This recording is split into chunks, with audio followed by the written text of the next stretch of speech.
Hi everyone, and welcome to the Portobello Bookshop. I'm so delighted to be here this evening with Daisy Lafarge, award-winning poet and novelist, to discuss her debut novel, Paul.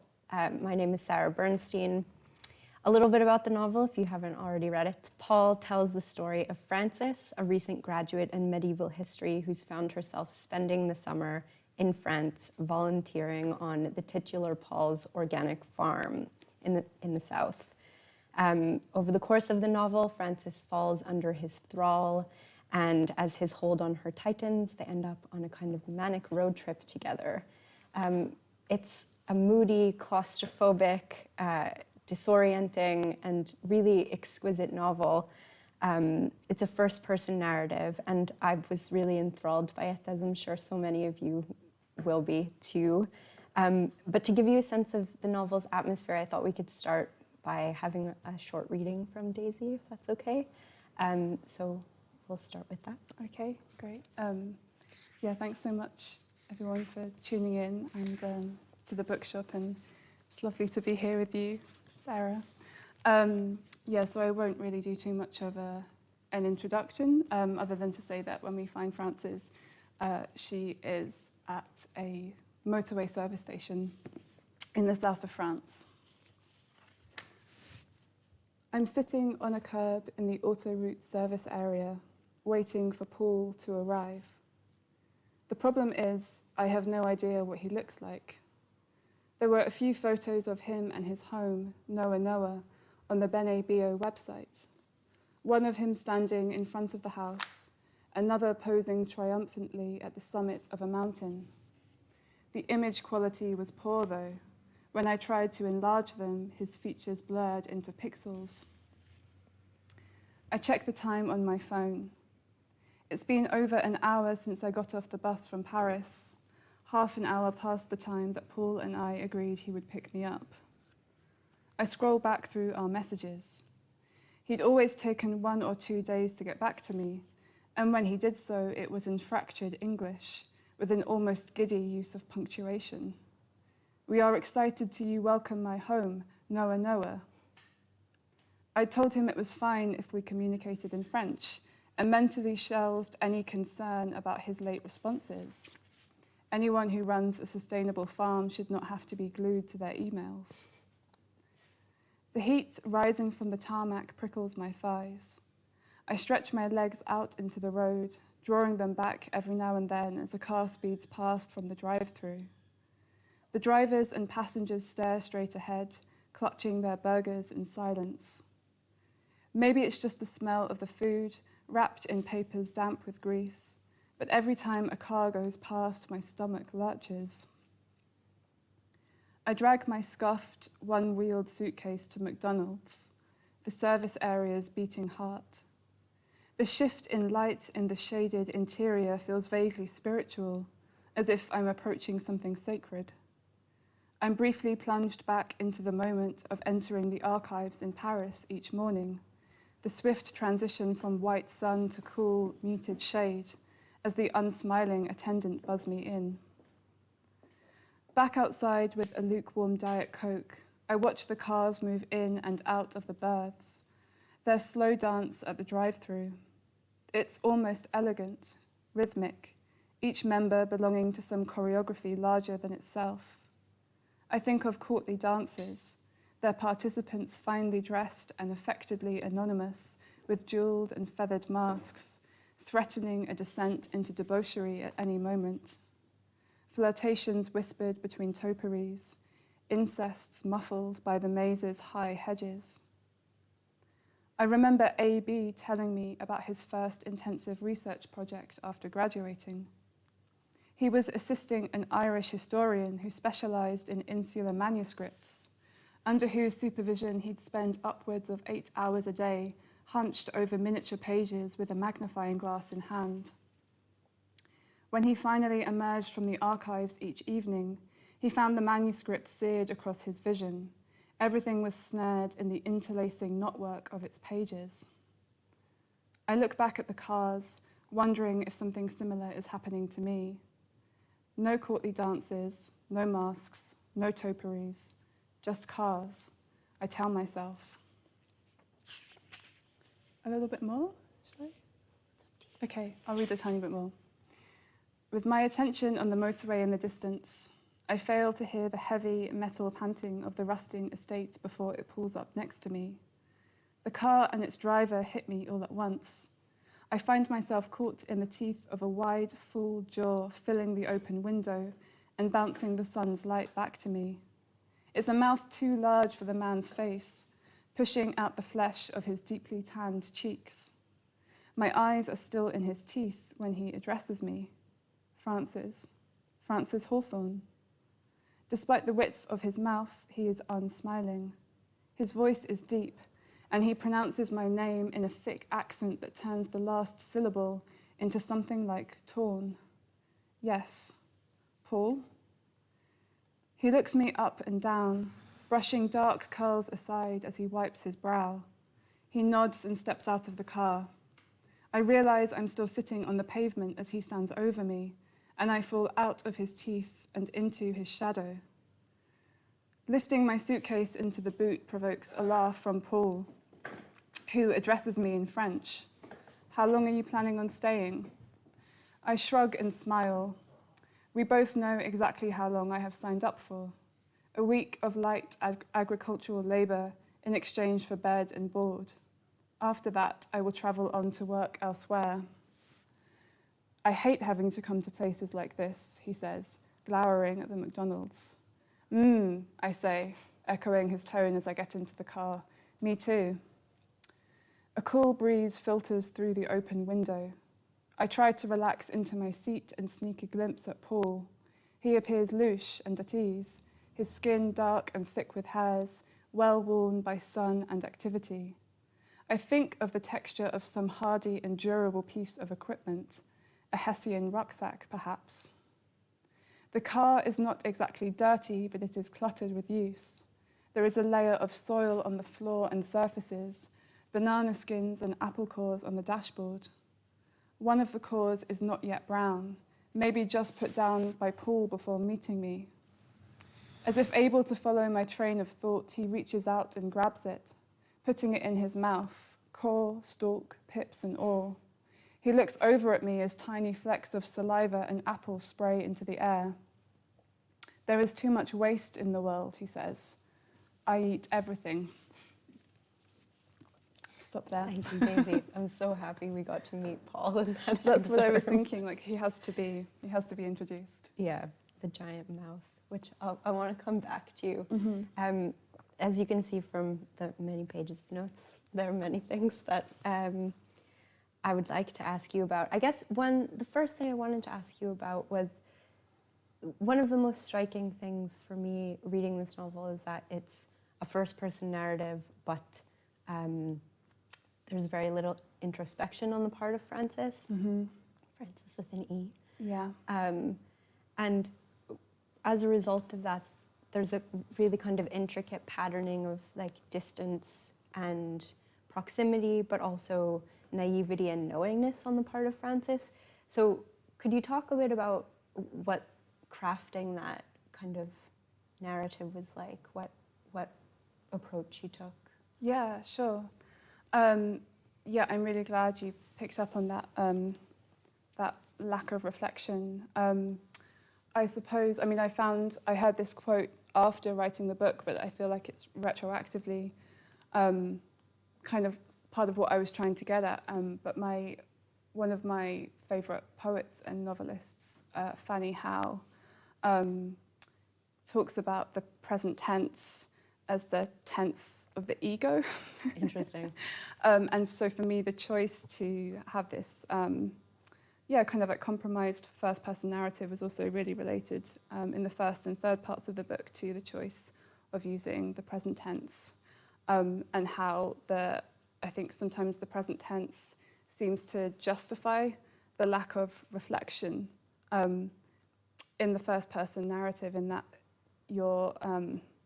if you're narrating in the present tense, you just have to be kind of like, you're in like reporting ego mode, like this happens, then someone walked in the room, and then this happens, and it's almost like if you actually have I suppose like a a kind of physical response to something, like, you know, your stomach starts hurting. It's like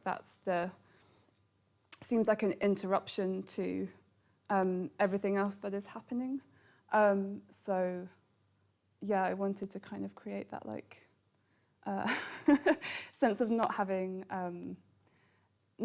access to a space of reflection in terms of the tense. And I think it's also produced by, I suppose, like the circumstances that Frances is put in terms of being on a back foot with like a back foot in terms of language, a back foot in terms of location, this like slightly overwhelming role of characters. Yeah. But I suppose with the lack of reflection, I think I wanted to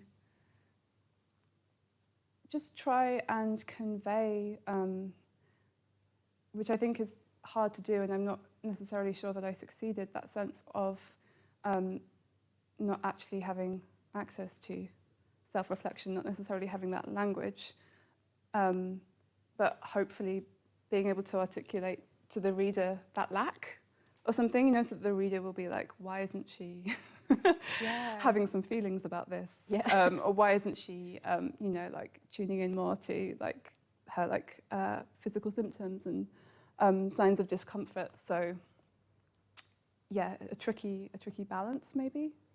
Yeah, it's interesting because at times I felt it was almost a deliberate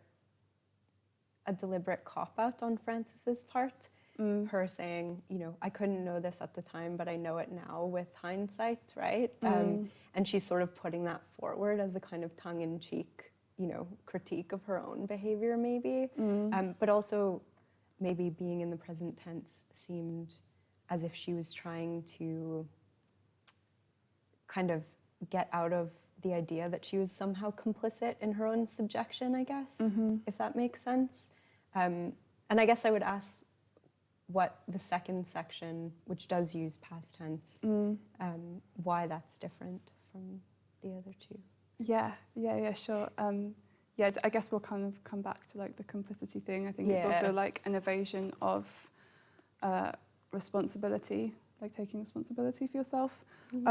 But so the second section uses the past tense, and there is a little bit of reflection, still maybe not like a kind of analytical reflection, more just like an actual like recounting of things that happened prior to the events of the novel.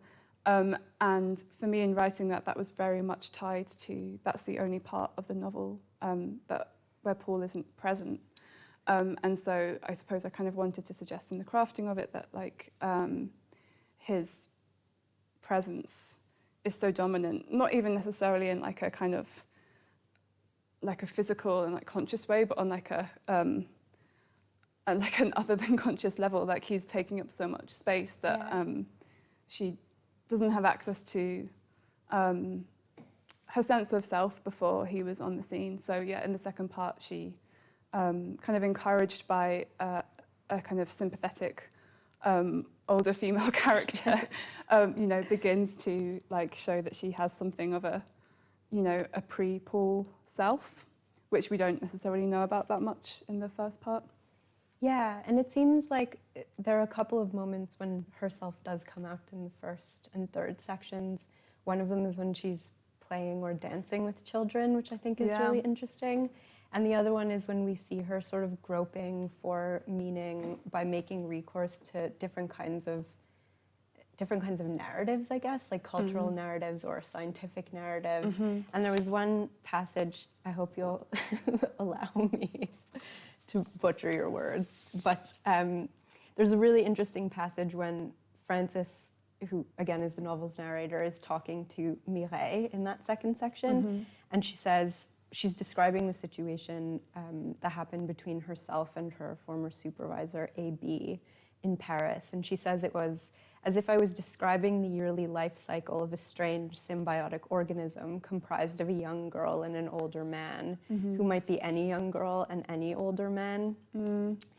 And so in a sense, Frances knows that she's fallen into this narrative. And at a certain point, she even says, like, I felt like a character acting out the story that I didn't want to be. Yeah. So I guess, could you talk a bit about how the interplay between the structural and like her own experience, and how she's trying to understand what has happened to her repeatedly at this point, and what, you know. Yeah, it's interesting because I think partly what I was trying to convey is like the hints towards an awareness of perpetuating some kind of cycle, but also like a resistance to changing that, stepping out of it, or a resistance to feeling like they're like she actually has agency in those scenarios. And I think that maybe also relates to those moments you picked up on in the first section where she's dancing with children, and like the kind of the parent-child thing is like, I think, quite a big theme through the book. I think Frances is quite like, in some ways quite childlike, and wanting like a kind of parental, a parental steer through the world almost. And there's like, I think a tension between that kind of refusal of like adulthood, coupled with like a kind of wry acknowledgement of being in like a kind of almost like a cliched like young adult cycle or something. I'm not sure if that answers the question. Yeah, it does. And it actually brings up something else that I was thinking about a little bit today, which was, you said refusal of adulthood. And I was thinking, like, to what extent Frances is using her passivity as a kind of form of refusal, as if she's trying to kind of come to an ethics as a person, but it's not quite working. It's interesting because I think it's definitely not clear cut. And you know, like, I think extreme passivity can so often begin as like a defense mechanism for like getting through certain like troubling situations. And so while there is like a kind of an element of survival in that behavior, it then can also end up having this like difficult relationship with complicity. Wait, there was something I wanted to say. Could you like repeat the last bit of your question? Do you remember? Just this last one. Yeah. Okay. Do you remember? Yes. Oh, that it, as if, you know, maybe she's trying to come to an ethical way of being in the world. Yeah. That was it. And about refusal. Yeah. Because I feel like the passivity has a relationship in the novel. As time goes on, she isn't really able to articulate her like discomfort around Paul verbally, but what she does do is kind of lapse into a kind of a selective mutism, although she doesn't really articulate it to herself that way. And she just, and at many points, just kind of stops speaking altogether. And so I think for me, that was a kind of, it's extreme passivity, but it's also actually like a really active refusal, because I was trying to suggest that like maybe the language that she had access to isn't one in which she could have agency or articulate a sense of agency. So it's better to just to just not say anything at all, in the hopes of like forging some kind of alternative language. And I think that's what's going on in the what you said about her like trying to seek other narratives, and for me in the novel it happens at like a kind of like visual and symbolic level, and the kind of like patterns that she notices in things, and her attraction to certain kinds of like iconography and like these certain like kind of like mythological and like saintly narratives that repeat throughout. It's like that's a, I was hoping that could be something verging on a kind of articulation for her. Yeah, and it definitely seems at odds with the model of knowing and the model of even language that she's presented with both AB and Paul. I think at a certain point she says, AB had really mastered the language. Yeah. Like, why does it have to come with such force? Like, why is understanding that way? Yeah. And then, of course, Paul's extremely troubling approach to studying foreign cultures is also a form of violence. And she does seem to kind of reject that implicitly. Yeah. She's cool. Kind of.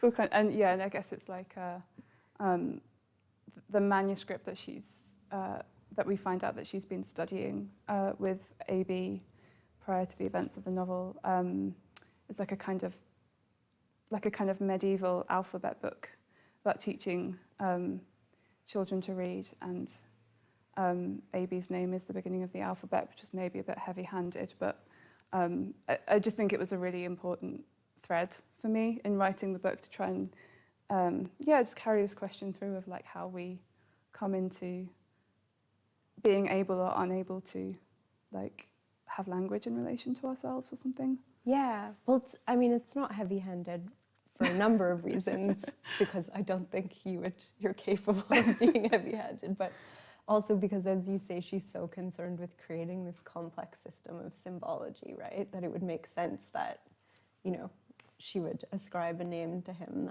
that seems to fit with that, I guess. Yeah, definitely.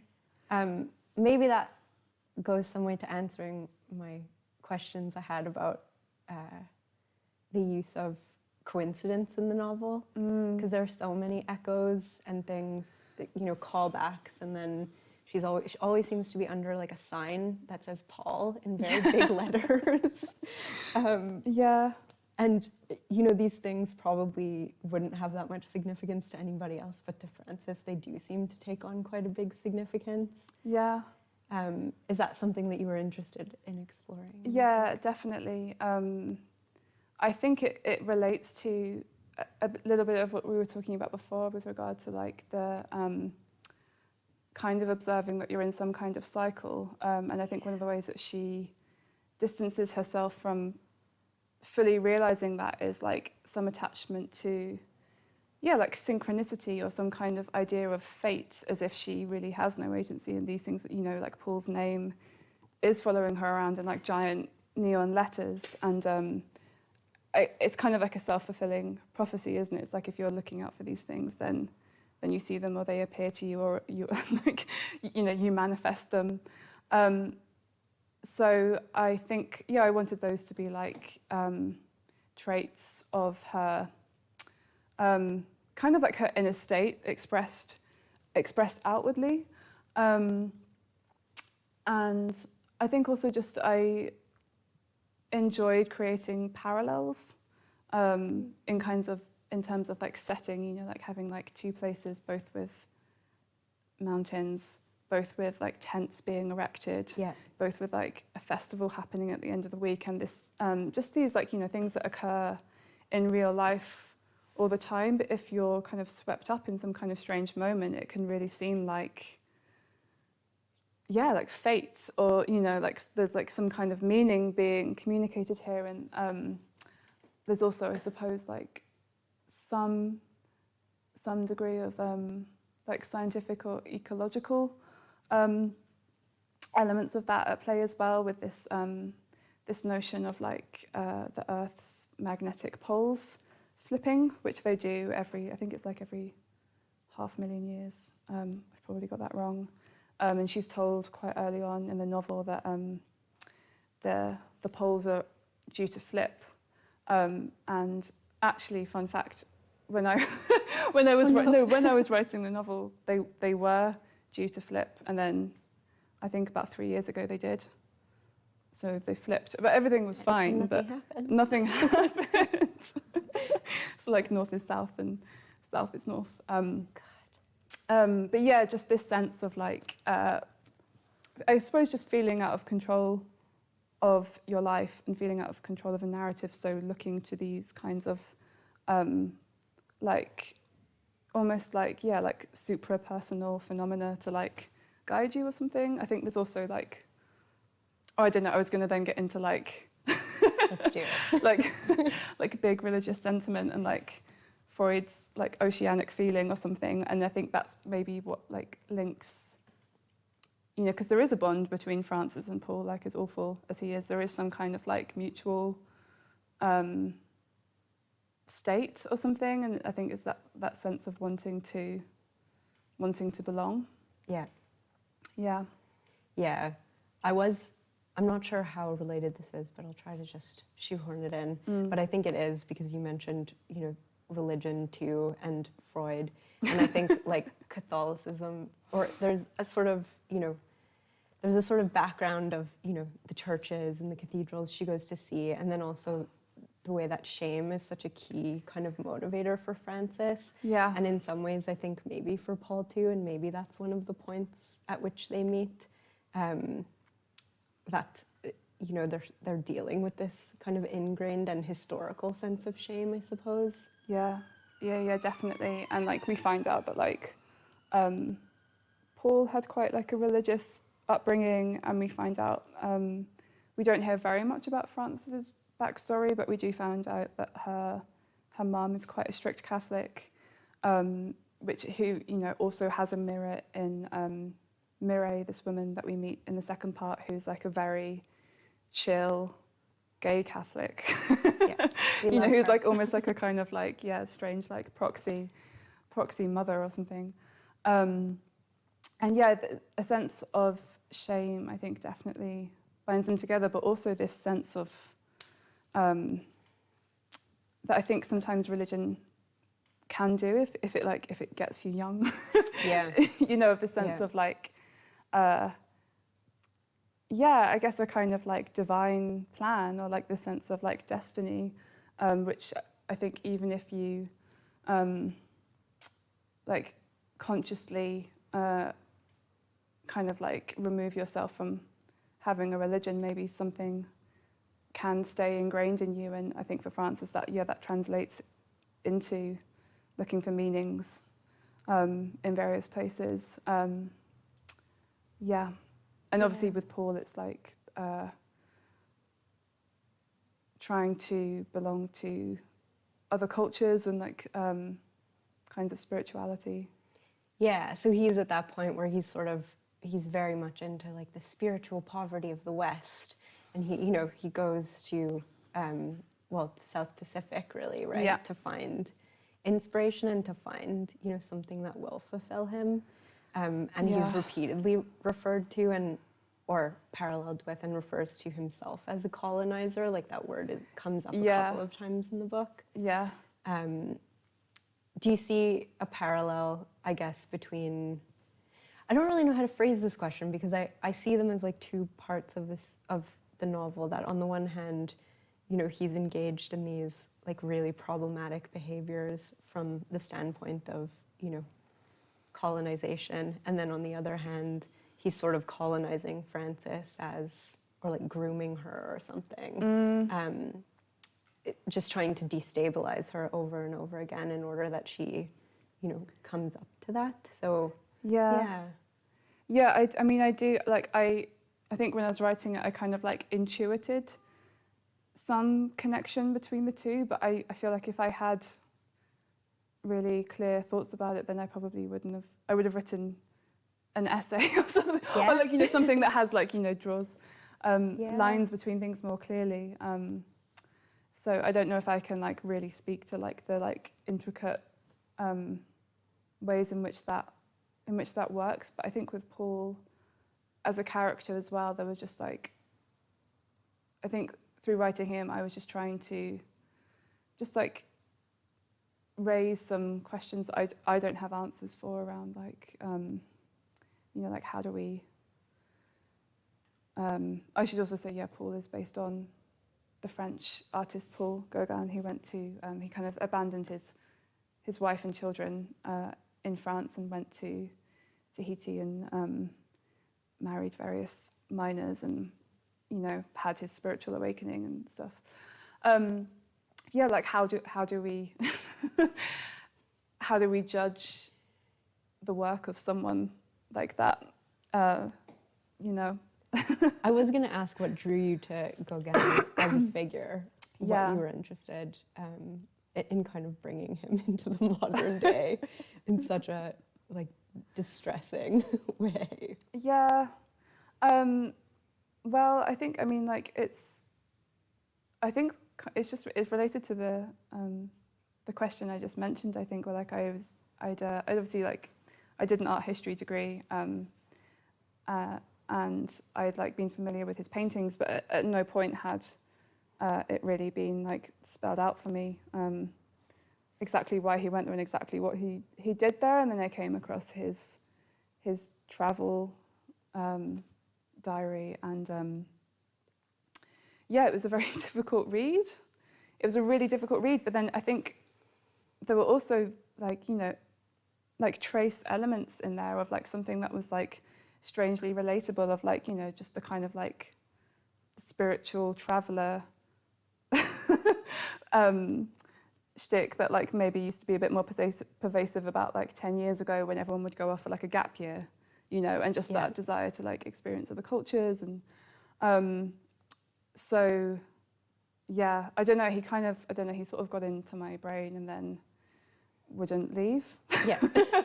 So Colonizer. yeah, colonizer. But Yeah. I think when he uses colonizer, he's not really conscious of of his actions.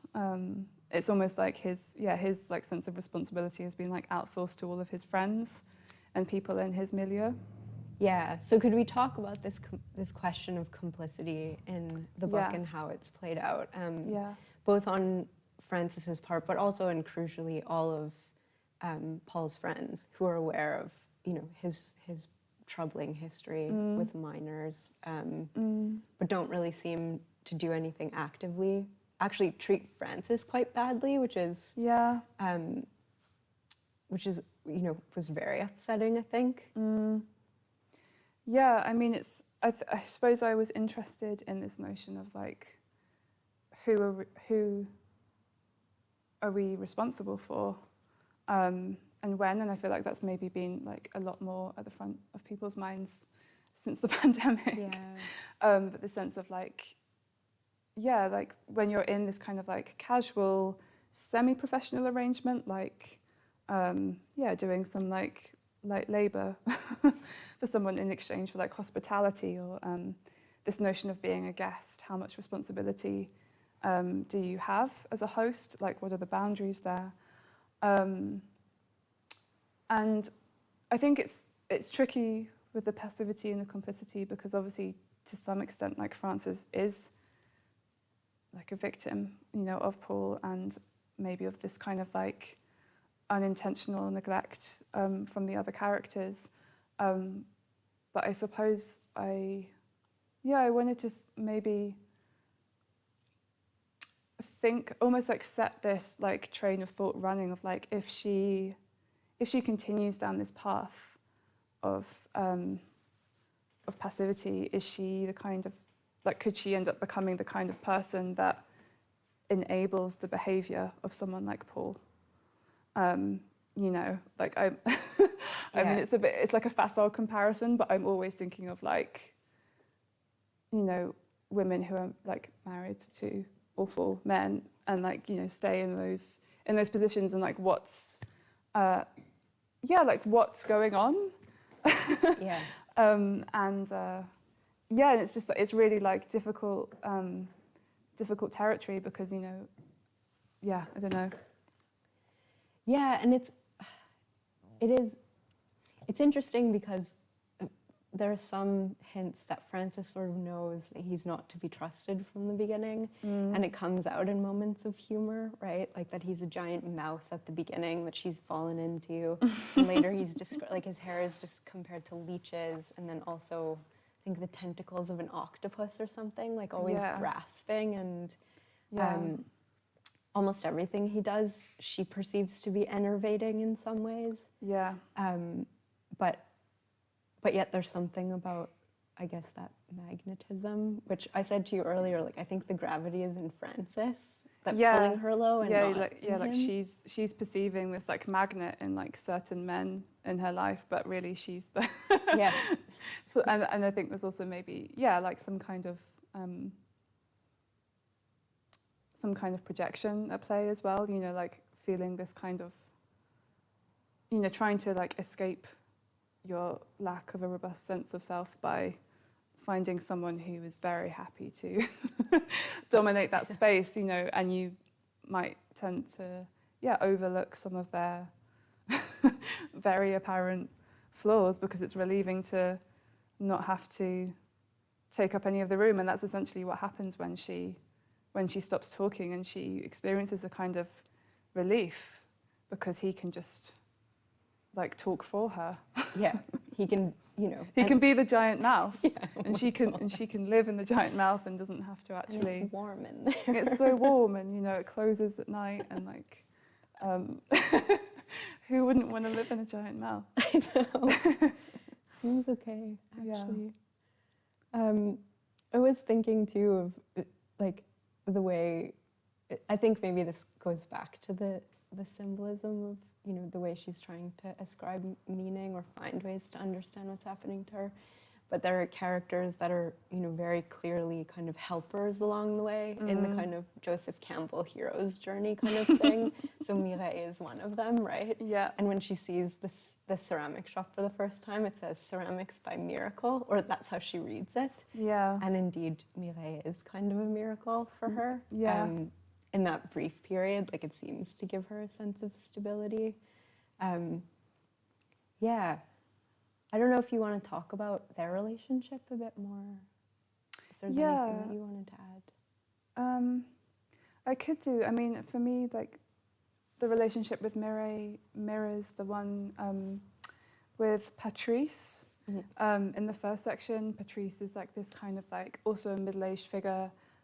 He's gay, and he has this kind of like, it's not exactly like a fatherly role towards Frances, but both Patrice and Mireille are just very happy to spend time with her and not demand anything from her in the way that Paul does. And to some extent, Paul's friends are kind of seeing her as like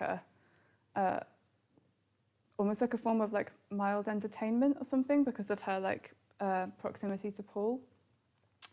And so I suppose I wanted those to be moments where she could experience what that feels like, to be just, just kind of perceived in like in a non-demanding way, and also some kind of attention being paid to the kind of this, like the suspicions that she's having, but is suppressing for various reasons. And I think it's very clear in the second section that she wants to take up Mireille's offer of staying with her. And like Mireille is a ceramicist, and they have like a nice session making pots and getting high and talking about their pasts. But Frances is on this kind of like horrible fate, downward spiral, have to go back to Paul because Paul is the magnet. Yeah. So, but there needed to be like, a path where she makes a wrong turn. So, yeah. Yeah, to give perspective. And actually, pairing those two characters, those are two moments when she also takes without worrying so much about what she's expected to give back. Yeah. Like she takes the walking boots from Mireille, and she takes the lift and the day out with Patrice, and it's all fine, and she's not constantly second guessing like, but am I taking advantage, which she does with Paul. Yeah, definitely.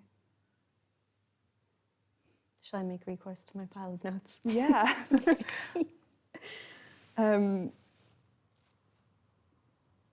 Yeah, one thing that I also found really interesting is how so many of the characters in the novel, particularly like Paul and his coterie, they're sort of floaters, and Frances doesn't, as soon as she gets there and she realizes that his garden isn't actually generating any income, like it's not the market garden that she's been promised, she doesn't think, or anyway, she doesn't tell us that she's thinking like, I wonder how this guy's making his money. And it's only when she meets Olivier in the second section, right? When he's like, how do these people live? And she's like, huh.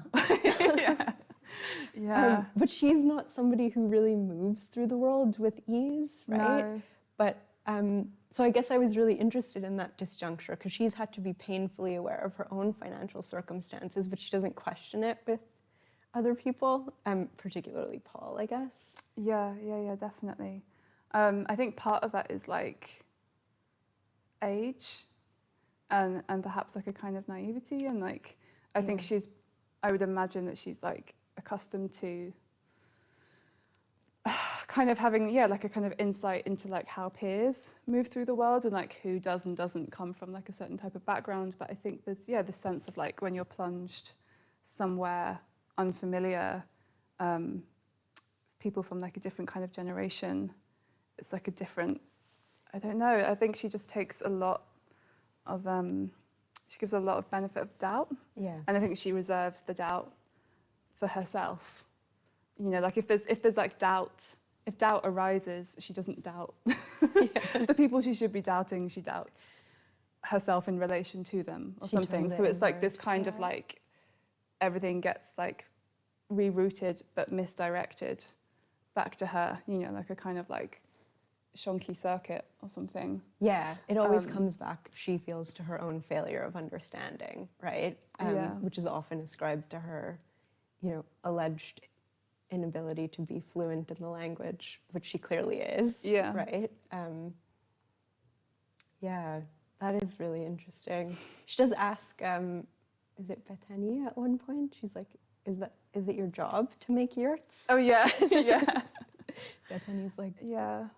But I think it's also this sense of like when you're someone's guest, you know, and I think there is like a lot of this kind of like, I mean, I don't want to generalize, but I suppose like a kind of like default like British politeness or something of like, not wanting to like tread on people's toes, which can also be like a very gendered trait as well. It certainly is in her case. Like she's always the one picking up the plates after dinner, and there's never any question that she'll be the one helping to cook the food or prepare the food. No. That's not even, you know, she doesn't even think, oh, will I? She just does it. Yeah. It's sort of automatic in that way. Yeah. Yeah. There was one more thing that I wanted to ask for, but I should say, just while I find this question, if you have questions for Daisy, please just type them in the chat. I want to find this because I was very selfishly, Frances is forever walking over thresholds in various things. So there's the moment that you read, right, when she walks into the McDonald's and it's cool and she goes into it and then she compares it to walking into the library. But I think even when I was just rereading it today, there were like 6 different moments that she was crossing a threshold and it's mentioned as a kind of significant moment. So I guess, I know some people have sort of called this a coming of age novel, but is that something that you were engaging with at all? Would you agree with that assessment? I mean, I wasn't, you know, I didn't have like a Word document with like my coming of age novel. It's not about you. Like it wasn't, no, I wasn't consciously thinking of that, but I like what you say about thresholds. I think just because space and place became so important to me in the writing, because she has so little like interior reflection that I think a lot of her like inner stuff is worked out in her immediate environments. And so sometimes like stepping into a new room or a new space, it's like inaugurating some kind of shift, just in like the events of the novel, but also like possibly with regard to like her relationship to her, like where she is. But they're also kind of, I was, you know, wanting them to have like a kind of like bathos as well. It's like, there are like the cathedrals and the churches, but there's also like the McDonald's or like, you know. I loved that. I laughed out loud. The motorway service stations like bookend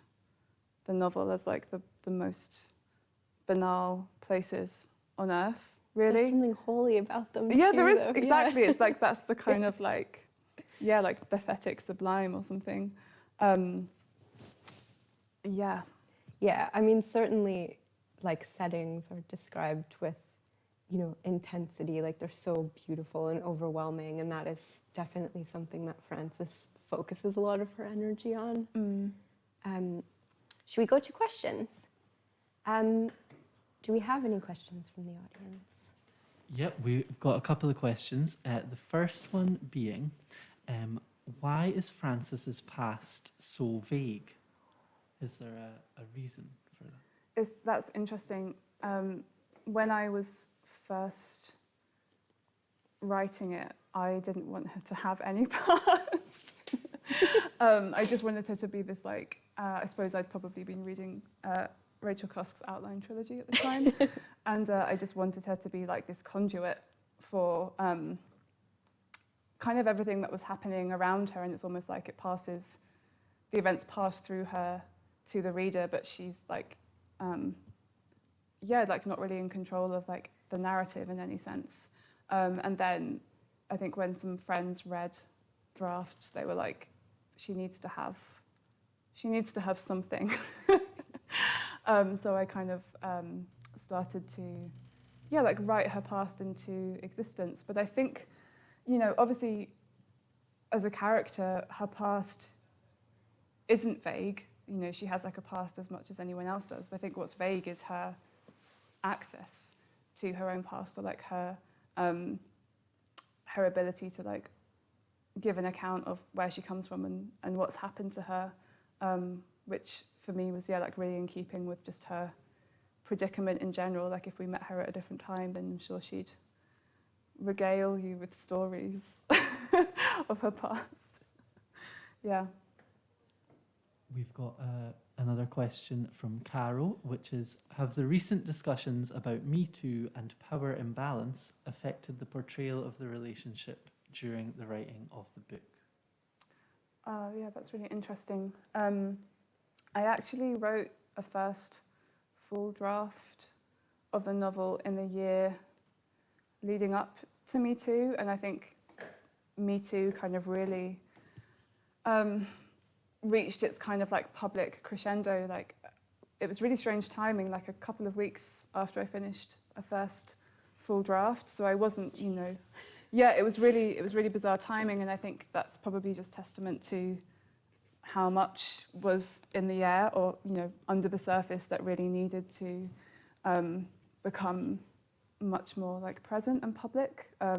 So I wasn't like, I wasn't consciously trying to write a Me Too novel. It just, that's just, I think, where a lot of people were. Yeah, and I think one of the things this book, your book, does so well is to connect the different gradations of, abuse of power dynamics, right?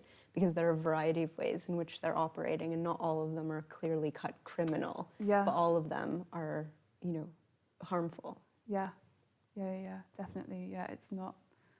Yeah, I think I was, even though obviously Paul is like, in some ways, a classic villain or something. Like I also wanted it to be, just like pockets of ambiguity in it as well. Another question, which is rather blunt.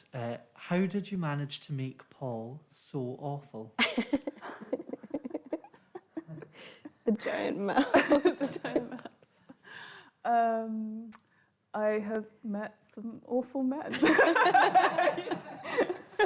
I've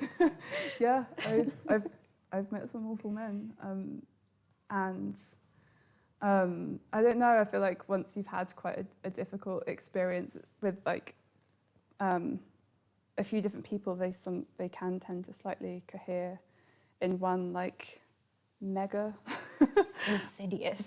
big mouth. And go with it. Yeah, and I think if you read the journal, like Gauguin's journal, that's pretty distressing to read. So it didn't. I think reading that, it felt like quite like writing such a difficult character almost became like, I don't know if necessarily justified, but it didn't just feel like a kind of like hate fest or something. Yeah, because I think he is so successful at justifying his own behavior to himself and to the people around him, that's part of what makes it so insidious, right? Because, there was that thing where Bethany says, I thought you were better, as if, being somebody who abuses other people is something that you can recover from if you don't even admit that you've done it, right? Yeah, like you can just stop as opposed to addressing it. Yeah, Yeah. and be accountable in any sense, Yeah. which he's not.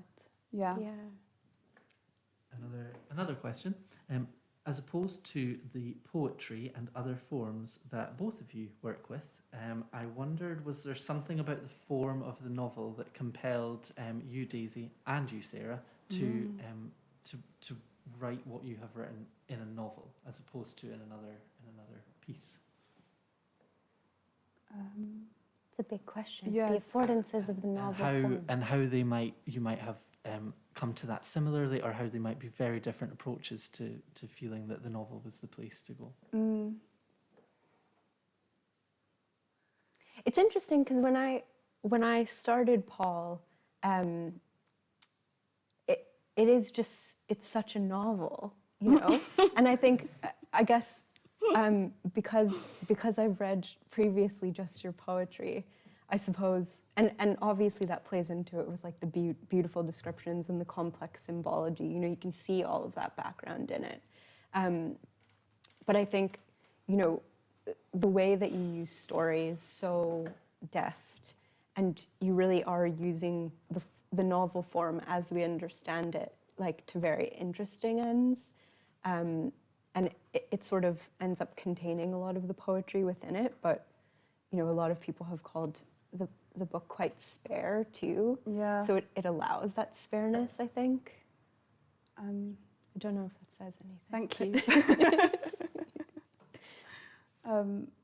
Was there something in particular that drew you to the novel as form? Because I remember at events, I suppose a few years ago now, hearing you read short excerpts from it, kind of at poetry evenings, and it was like prose is on stage now.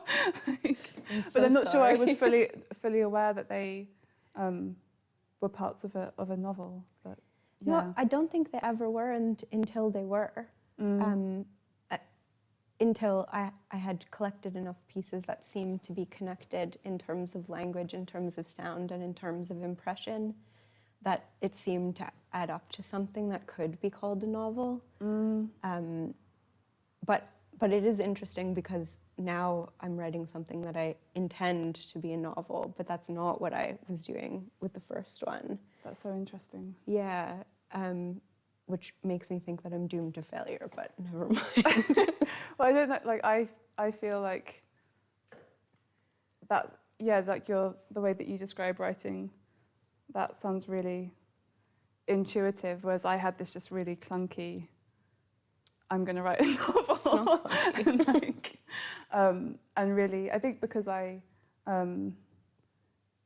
it's not like, I mean, I don't know if this was the case with you as well, but like I don't feel like I switched from like poetry to fiction. It was like they'd kind of always been coexisting in some way in my mind. And I think I was interested to see how, you know, because in writing poetry, I enjoy playing with things like narrative and also with characters, and how in poetry you're kind of, you're not really afforded this thing of like, is it fiction or non-fiction? You know, it just like, it is a poem that kind of contains all of those things. And I really just liked the, just like the immense challenge of sustaining a narrative. It's a different kind of energy. It is. Sure. It really is. But you know, I also don't wish to like kind of cast poetry as like a short form, because I think, for me anyway, poetry is also a lot to do with like stamina and endurance, but like more like a kind of like a different kind of doubt, maybe. That's a really nice way of putting it. I like that. Yeah. Oh. All right. Okay, great. Thanks so much for your questions. That's all for questions, I think. And that's all for us for this evening. Daisy, thank you so much for talking to me about your wonderful book. I'm delighted to see you and to talk about your work, which is wonderful. And yeah, I hope that everybody will buy it from Portobello Books. Thank you so much. And yeah, thanks for your brilliant questions.